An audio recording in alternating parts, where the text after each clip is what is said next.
Welcome to the latest episode of Gowling WLG's Listener Podcast, where we look at a range of topics trending in the legal and commercial landscapes.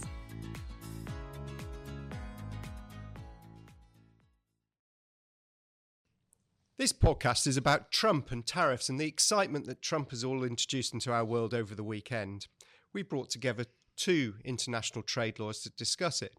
My name's David Lowe. I lead our commercial contracts team, and my focus is on international commercial contracts, cross-border supply of goods and services. Well, thank you, David. My name is Bernardine Adkins, and I'm the Eurotrash part of this team today. And my focus is more on the regulatory aspects of trade.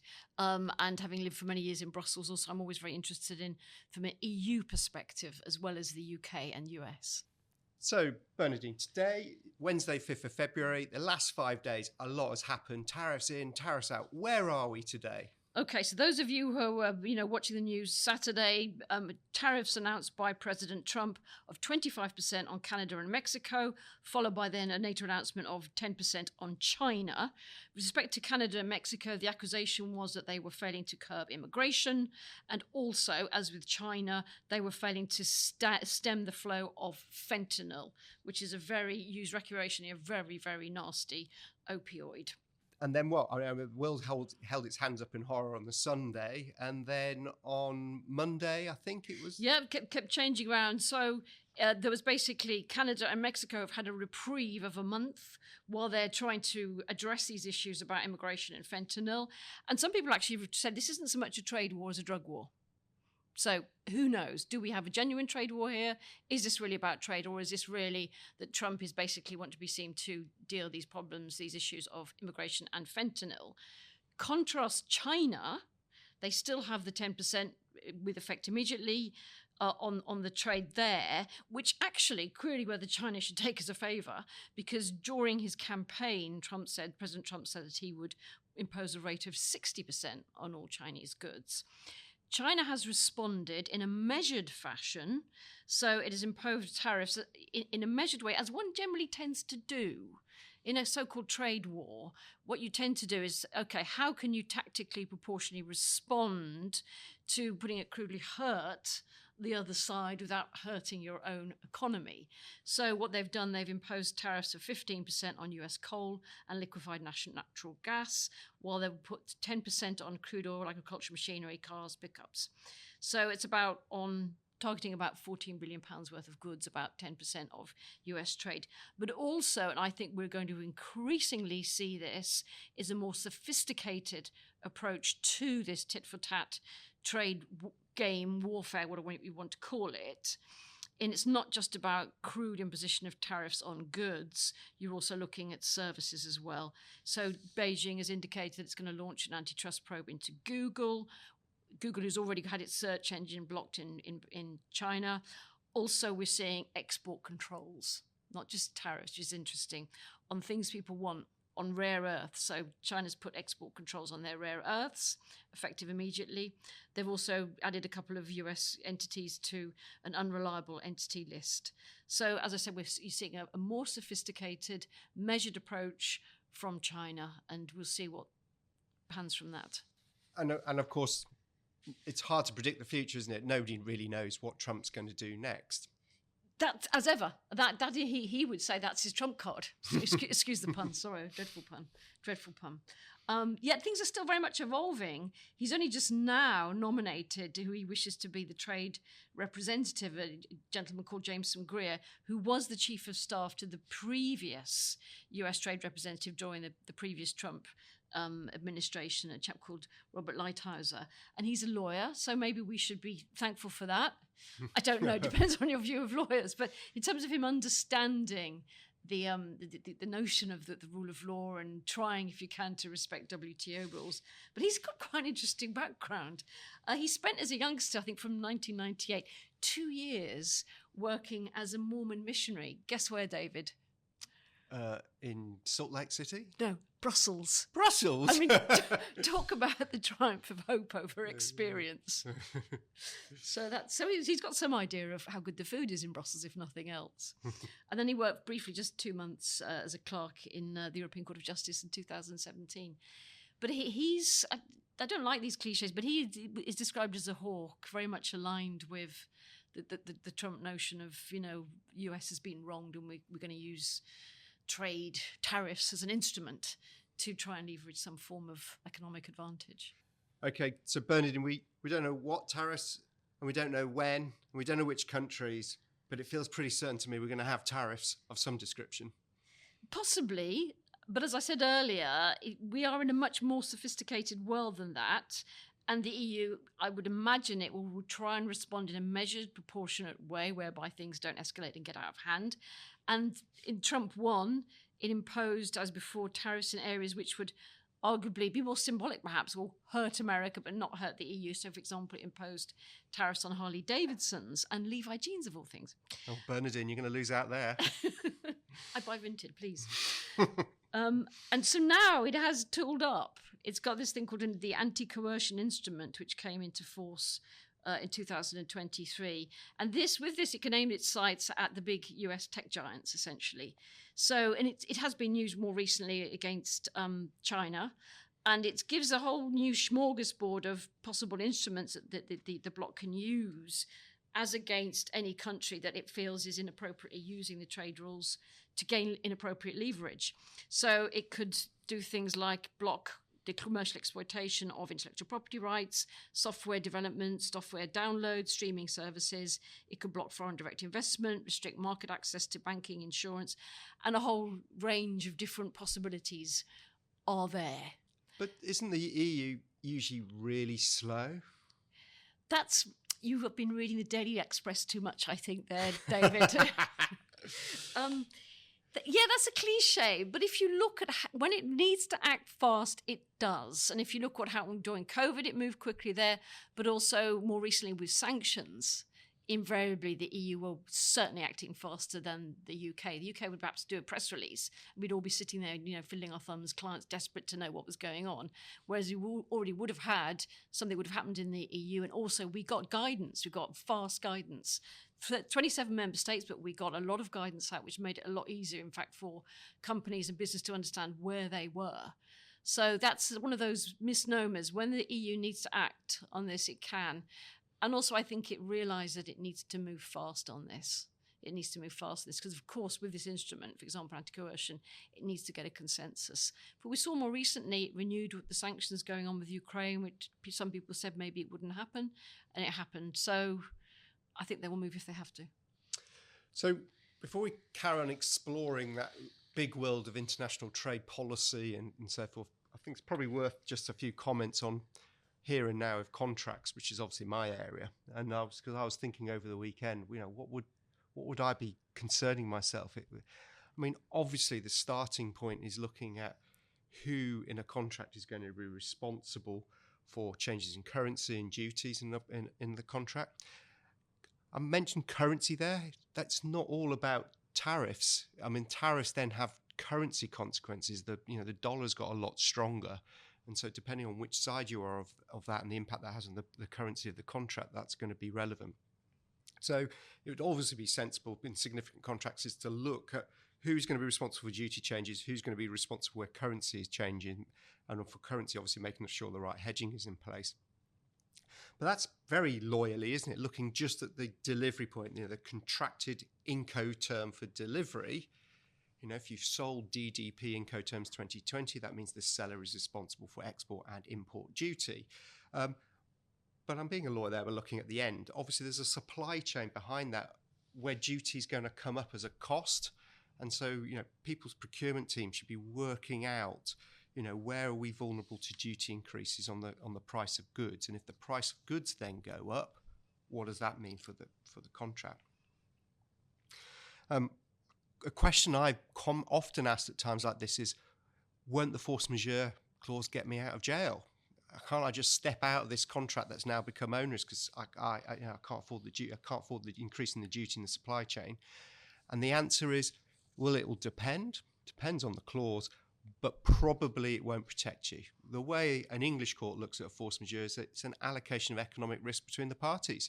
So if one party says, hey, I'll take the currency risk, hey, I'll take the duty risk, then the court's going to say, well, you take that risk. You can't use a force majeure clause to get out of jail. Some contracts have economic hardship clauses. You see that more often with continental legal systems, so that might help. The change clause, if there is a change clause, a price review clause, some kind of mechanic to adjust for price changes, that will obviously work and that will be most effective. And final thought is just thinking about how tied in you are and how tied in you want to be with your supply chain. Do you want to have it all tied in, and so your suppliers are taking some of this duty risk and you've got them nailed down, but then you're not flexible? Or do you want to be flexible and fleet of foot and go, actually, instead of sourcing this component from France, I'm going to flick and I'm going to source it from Uruguay? Do you want that flexibility? Are you confident enough in your supply chain to be able to make those changes, which allows you to be flexible? And these are really difficult commercial decisions organisations have got to make, and really difficult in an environment where none of us really know what's going to be happening next.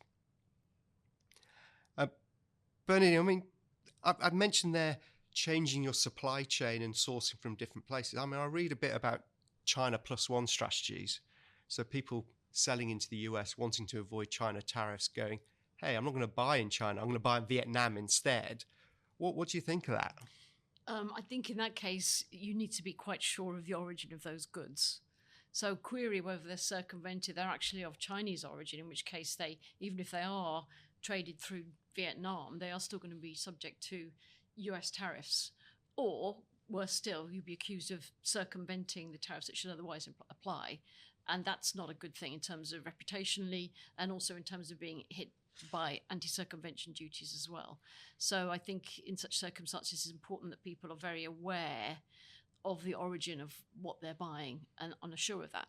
But I think business is really getting used to having to do that, to be very certain of its own supply chain in terms of having to comply with certain environmental standards, for example. So there's just another ratchet in that need to be certain of the origin of what you're purchasing, and don't really think about, it's just not worth thinking about circumvention because of the consequences. Better off paying the tariff in the first place, frankly. And I imagine it gets quite complex. I mean, imagine if you're buying a consumer appliance from Vietnam and Vietnam bought the raw steel from China, that's not going to be an issue. But as soon as you're buying the components, I imagine it gets all really difficult. There's a whole world of pain that opens up in terms of what is the origin of that product. There are well-established rules as to what the origin is, and a small mini industry trying to work out. And if you're a very sophisticated player, you should have in-house people who are able to work that out. But it's interesting. Warwick Market, there's a guy there who imports these wonderful coffee beans. So of course I said to him, how do you work out, and he imports it, how do you work out the different origins and tariffs and stuff? He says, the amount of pain and work that I have to do, I just pay the tariff. So some people may just decide to do that. Because what is interesting is that, again, it's well established by economists. It was well indicated. In Trump 1, those tariffs were passed on down to the American consumer. So you may find what happens in practice, people just pay them, depending upon the dynamics of the US market. Also, as people have pointed out, this is a much more inflationary world than it was before, and that will hit them harder than it did during Trump 1 time. It wasn't a time of such high inflation. Yeah, which is the challenge, isn't it? Is that Trump seems to have this nostalgic view of America where it's its own economy, self-supplying, which if you can achieve that, okay, but at what cost? I think it's really interesting, isn't it, about how the Argentinian president has just scrapped tariffs. You know, he's referred to as the Trump of South America, but he's doing the very opposite because he's seeing the pain of having tariffs on the local population where they're paying more for goods than they need to, and he scrapped them. Very opposite of Trump. Yeah, it'll be interesting to watch, actually. It's almost a natural experiment. What happens if you scrap it completely? Mm. And what about where's the UK fit in all this, Bernardine? We're going to have a free trade deal, aren't we? Yeah, of course. That would be nice. There has been some comment. The expression I heard was orphans in the storm, was one commentator. And there has been a lot of media comment on the notion of a UK-US trade deal, which in my view is very naive. if not, to put it more extremely, one for the birds. And I was always surprised by how much talking up there was of how far the UK was. Last time round, they had 4 rounds of talks, and they're really going hell for leather. Because in any trade deal, it's the old guns and butter. You have to put something on the table to say, okay, you're better at X than we are. Come on in, we'll give you free access to that. But the obvious thing for us would be agriculture and food. But we have the issue of food security, because nowadays people are far more aware of defence issues. So are we really going to open up our markets to that and compromise our farmers, our agriculture? Is there going to be the public appetite to allow that to happen? So I am deeply sceptical as to whether that will happen in any real time. And what I also think is interesting is to look at that from the experience of the US. And if I could just read an excerpt from Robert Lighthouse's book, who, in good faith, because he's a great believer in these, open free trade agreements. So he started looking at this possibility when post-Brexit, Boris Johnson was Prime Minister, and he mentioned that my counterpart was UK Trade Minister Liz Truss. She sat in an equally ornate office somewhere in the bowels of Whitehall. I always enjoyed talking to her. She went on briefly to become Prime Minister. Then he says, we have such a healthy trade relationship with the United Kingdom. I was a little sceptical as to how we were going to be helped by a new deal. Clearly, the British wanted tariffs reduced. In particular, this was a reduction in auto tariffs. Then he said, we already had a large deficit in this sector, and I didn't want to add to that and risk more US jobs. As we began to prepare our strategy, I called the CEOs of a few large US manufacturing companies. I asked them what I could do in a trade deal that would help them sell more products in the United Kingdom. The answer was not surprising. With the exception of Ford, which thought it could probably sell a couple of thousand more Mustangs. Remember, with left-hand drive in a right-hand drive country, none of the company bosses could find anything that would move the needle. The existing UK tariffs were mostly small, and the businesses had already established patents. And it goes on to say an awful lot of the car industry was in the EU anyway, from the US perspective. And the same was true for chemical companies and others. Because people actually, as culturally as Britain, we're actually quite low on tariffs. We've already, in many ways, given away what we would be putting on the table in terms of any trade agreement. And also what people fail to realise is and it is fundamental to the World Trading Order, the WTO agreement, is that it's got this principle of most favoured nation. So if you give any country a trading advantage, you must offer it to everybody else. And that was put in place to protect the smaller countries. That's fundamental to the trade order. The only exception to that is when you basically have a free trade agreement which covers largely most of the economy. So either we go all in, bust, full free trade agreement with America, or we don't. Or we grant whatever advantages we give to America to the rest of the world. And so when we've seen announcements that, there's a trade agreement agreed here, a trade agreement agreed there, they're not free full trade agreements. They're discussions, workshops, something on investment, something on a bit of technology, but not a full fat free trade agreement. So I think there's so much, disinformation around on this. And also we need to remember what a massive economy the US is compared to us. And what I find quite interesting is that Jameson Greer recently, the would-be new US trade representative, he said his appetite, where would he be interested in free trade agreements? He suggested UK, Kenya, Philippines, and India. Those are 4 very different economies. And just a part of me just thinks, are we going to get picked off here? Because, as you know, we had the TTIP discussions a few years ago, which had gone on for many years, and they ended they started formally in 2013, formally closed in 2019, and they basically hit the buffers on the difference we have in terms of regulatory standards and approach as between the US and the EU. And the UK has a very similar approach to the EU. We have pretty stringent standards. I'm not saying that the US has low standards, but they are different. So fundamentally, whereas the EU and the UK has that now as well, we have the precautionary principle. In other words, if there's something may be harmful, it's newly invented, untied, untrusted, we don't allow it to happen until such time as it can be established this may hurt you. Whereas the US has the opposite. They say, until it is proven this thing is going to hurt you, is carcinogenic, we're going to let it rip. So that's a very, very different mindset to regulation. And that's where the EU hit the buffers with the States. What I also find fascinating is that, and the Labour Party went along with this, is that Britain has joined the CPTPP, which is the Trans-Pacific Agreement, because that was very largely put together by the States as a buffer vis-a-vis China. Ironically, the States pulled out. But that was very much to get US regulatory thinking permeating around the Pacific. And I don't know, maybe it's a conspiracy theory of my part. That, I think, is why the right wing pushed to put us into a very, very different regulatory mindset from that of the EU, which is a higher consumer standards. So I know it's a political question as to how things will pan out. And obviously, the more we adopt that US-style thinking, the harder it is going to be for us to reconnect with our closest trading partner, because let's not forget 41% of our trade is with the EU, 21% is with the US, and that's quite a big difference. So, Bernardine, this really complicated and uncertain world, which is getting more complicated and uncertain because President Trump brings out unpredictability. If you were a multinational manufacturing company with plants around the world, how would you be responding to President Trump's rattling of tariffs and so forth?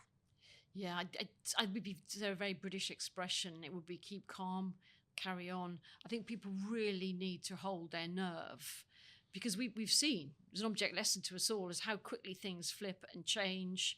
There is a world of disinformation out there. So it is really a question of being skeptical and really, really inform yourself as to what's really is happening. But I would say to people, don't do anything in a hurry, because things are changing and flipping so quickly. Plus, there's a new expression. There's this expression of inshoring, basically have your supply is very near you. But I love this new expression of friendshoring. It's like, okay, you may be exporting and importing from abroad, but make sure you're doing it with people who are trustworthy allies, so you know that they're not going to suddenly flip on you, with who you can be sure of over at least the short to medium term. Well, I'm sure that's what Denmark and Greenmark thinks about its reliable ally, the States, and President Trump offering to take Greenland off them as a reliable friend. Yeah, absolutely. How things can change. Yeah, absolutely. Well, thank you very much, Bernardine, and I hope you've enjoyed listening to this discussion about the impact of Trump and tariffs over the weekend. I'm sure you'll be hearing more from us as the position becomes clearer through Trump's presidency. Thank you. Thanks for joining Gowling WLG for this podcast.